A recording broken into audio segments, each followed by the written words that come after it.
ki, bunların funksiyası eynidir. Hərdir, bütündür, filandır, eynidir. Yalnız sifət əvəz edir. Bax, bu altına xətt çəkdikləri. Yalnız sifət əvəz edir. Ümumiyyətlə, quruluşca sadə olur. Bu qədər. Sadəcə burada öz əvəzliyi həm sifəti,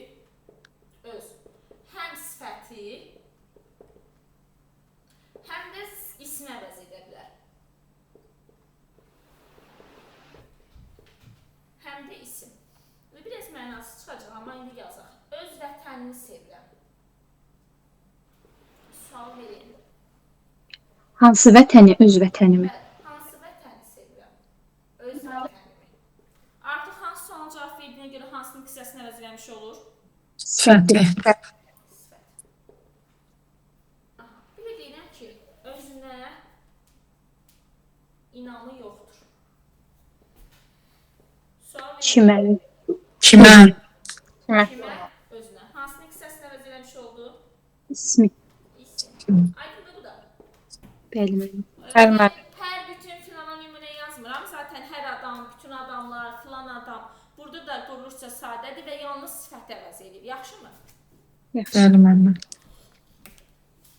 Gəldik qeyri-müəyyən əvəzliyə.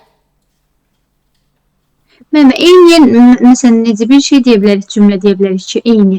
Eyni. Eyni düşüncəyə sahibdirlər. Bəli, bu şey Hansı düşüncəyə? eyni. Eyni düşüncəyə. Gəldik qeyri-müəyyən əvəzliklər.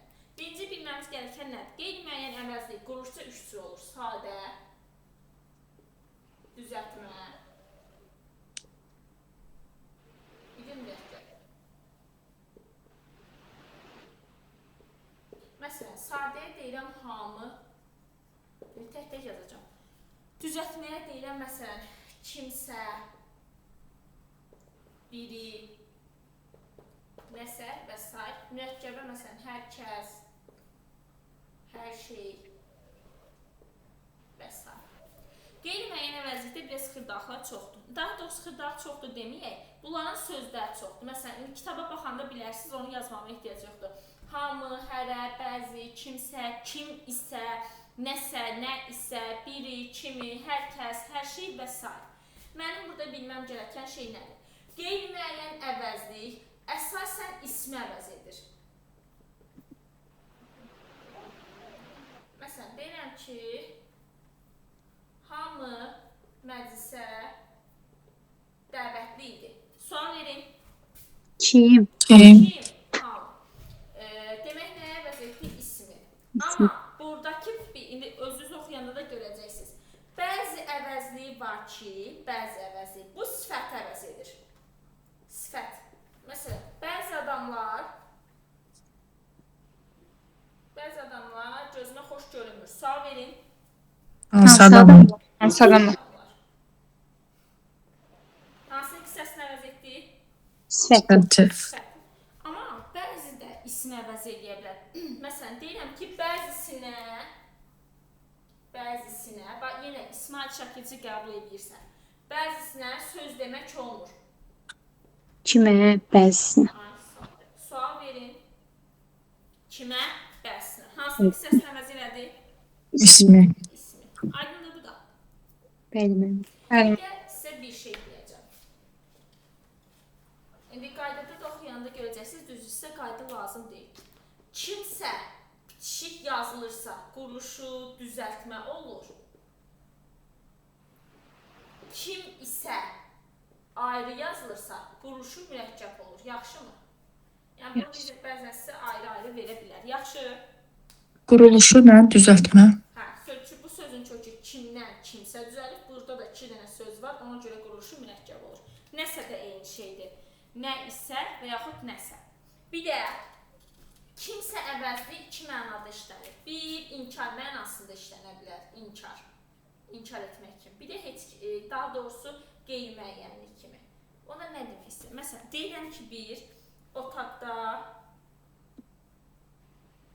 otaqda kimsə yoxdur. Bunu heç kimlə əvəz edə bilərmi? Otaqda heç kim yoxdur. Bəli. Yoxdur. Bax, burada inkarlıqdır. Bir də deyirəm, otaqda kimsə var. Yəni, bu da qeyri-müəyyəndir. Kim olduğunu bilmirik. Yaxşı. Yəni iki mənada işlənə bilər elə. Bəli, iki mənada işlənə bilər.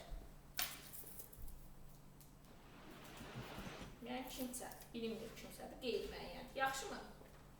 Bəli müəllim. Bir də bu qayda olaraq mənə deyil, düzdür, yenə deyirəm, sizə qayda düşməyəcək, amma yenə deyək.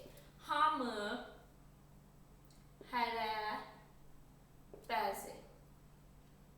Deyir ki, bu üç dənə əvəzlik yalnız mənsubiyyətdə yalnız cəmdə mənsubiyyətə görə dəyişir. Nə demək istəyirəm? Baxın, mənim hamım deyə bilmərəm, amma bizim hamımız deyərəm.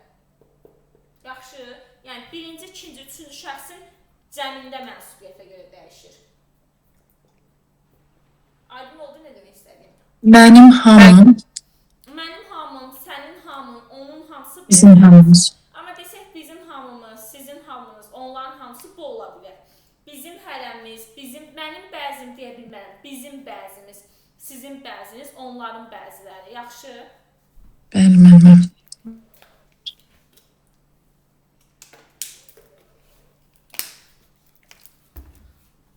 Bir də qaldı nə? Nə qaldı? Sual əvəzliyi. Ən asan əvəzliklərdən biri də sual əvəzliyidir. Sual əvəzliyi heç bir suala cavab vermədən bütün əsas nüqsələrini əvəz edə bilər. Hansı nüqsəsinin sualını daşıyırsa, demək həmin nüqsəsini də əvəz edir. Quruluşca da sadə, düzəltmə, bir də mürəkkəb olur.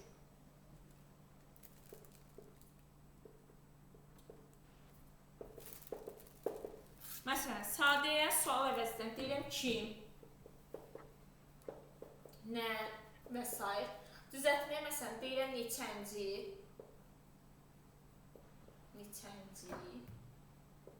mürəkkəbə deyirəm məsələn nə tərzdə. Məsələn, deyirəm kim gedəcək. Buradakı sual əvəzliyi hansıdır? Kim, Hansının hissəsinin sualıdır? ismi, İsmi. Hansının hissəsini əvəz edəyim demək? ismi, İsim. Necə adamdır? Hansının hissəsini əvəz edəcək? sifət, Sifəti. Sifət. Necə danışır? Hansının hissəsini əvəz edəcək? Yazdı. zərfi, O nə etdi? Və yaxud o nə etməlidir? Hansının hissəsini əvəz edəcək? feili, Nə etməlidir? Feilin sualı. Aydın olduğu sual əvəzidir. bəli müəllim. Əvəzlikdən bir dənə qaldı. O bu əvəzlikdən sonra vergülün qoyulmağı məsələsi. O da deyim ki, sizə çox aktual mövzudur. Əvvəllər lap çox aktual idi. Demək olar ki, 2 imtahandan bir salırdılar. Deyim də sizə keçən yay ayları idi, sentyabr, oktyabr aylarında ancaq o-budan sual salırdılar. Sonradan bir 3 imtahan, 4 imtahan bir vəziyyət dəyişdi. Görək o-bu əvəzliyindən sonra nə zaman vergül qoyulmur. Birinci qoyulmur deyəcəm. Yerdə qalanda zaten vergül qoyulacaq. Ümumiyyətlə bu sözü yadınızda saxlayın, kəf. İndi deyəcəm. Birinci qayda. Əgər o-bu hansı sualına cavab verirsə, vergül qoyulmaz. Mütləq şərtdə, yəni daha heç nəyə baxmırsınız. Elə baxdınız ki, hansı sualına cavab verir, avtomatik vergül varsa səhv götürürsünüz. Vergül qoyulmaz. Məsələn, deyirəm ki, bayaq dedim. O insanlardan xoşlanmıram. Sual verin. Hansı insanlar? İnsanlardan. Ay sağ. Avtomatik hansı sualına cavab verdiği üçün mən burada vergül qoymadım. Qoymayacam. İkinci varianta. Yazmışam kəf. Kəfin k'sı özündən sonra köməkçinin qisəsi gələrsə. Məsələn, deyirəm ki, o da mənə inanmadı. Baxın, baxmayaq ki, burada kim sualına cavab verir. Amma özündən sonrakinin qisəsinə baxıram. Dadə köməkçinin qisəsidir. Yaxşı, deyəsiz ki, müəllimə, biz keçməmişik, nə bilək ki, köməkçinin qisəsi. Köməkçinin qisəsi müəyyən leksik mənası olmur. Mən sizə desəm ki, mən dadə sözünü izah edin, izah edə bilərsiniz, dadə nə deməkdir? Xeyr. Xeyr, Xeyr. Və yaxud deyirəm ki, o həm də müəllim idi. Həm də sözün mənası